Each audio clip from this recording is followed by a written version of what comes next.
ہماری کمزوری، کوتاہی، گراوٹ سب کچھ اس میں شامل ہے کہ تمام مسلمان ممالک چونکہ برائے فروخت ہیں اور وہ خریدے جا چکے ہیں یہودی کے پیدا کردہ اس نظام معیشت سے، تو کوئی جرت نہیں کر رہا کہ اگر ہم نے اپنے مسلمان بھائی کے بچے کٹنے سے روک دیے تو کہیں یہ ہمارا روزی روٹی نہ روک دیں، چونکہ ہم معاشی طور پہ سب ان کے محکوم ہیں۔ ہماری ویپن انڈسٹری ہے، ہماری ملک کا سروائیول ہے، ہمارے ملک کا بجٹ ہے، ہمارے ملک میں اداروں کی تنخواہیں ہیں، سب اس بینکنگ نظام کا اور اس ادھار کا حصہ ہیں جو آئی ایم ایف بھی کی صورت میں ہمیں دیتا ہے۔ آپ سمجھتے ہیں سر کہ یہ مسئلہ بھی معیشت سے جڑا ہوا ہے جو فلسطین کا مسئلہ ہے، گھوم پھر کے یہ بھی اکانومی اس کے پہ علاوہ آتا ہے؟ اور ہے ہی نہیں کوئی مسئلہ نہیں۔ When you are paid not to react why would you react,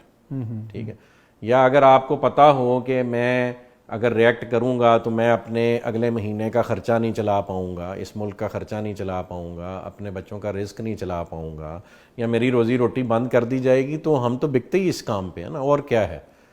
ہم یہ نہیں سمجھ رہے کہ وہ ایک ایک کر کے علیحدہ علیحدہ کر کے، جو بچپن میں ہم نے وہ ایگزامپل پڑھی ہوئی نا کہ جی وہ لکڑیوں کا جو سٹکس کا جتھا ہے، اگر وہ اکٹھے ہو تو وہ انبریکیبل ہے، اس کو علیحدہ علیحدہ کر دو تو توڑ دیے جاؤ گے۔ ہم بالکل اس کیفیت میں جا چکے ہیں اور وہ ایک ایک ایک ایک کر کے ہمیں توڑتے جا رہے ہیں، اور کس کو ہم نے ٹوٹتے نہیں دیکھا۔ آپ اپنے پچھلے 30-40 سالوں میں کتنی مسلم سٹیٹس ہیں وہ آپ گنا سکتے ہیں انگلیوں پہ، جہاں پہ مسلمانوں کو گاجر مولیوں کی طرح کاٹا گیا اور باقی دنیا نے دیکھا۔ مجھے کوئی ادروائز سٹیٹ بتائیں جہاں مسلمانوں نے ایسے کسی اور کے ساتھ کیا۔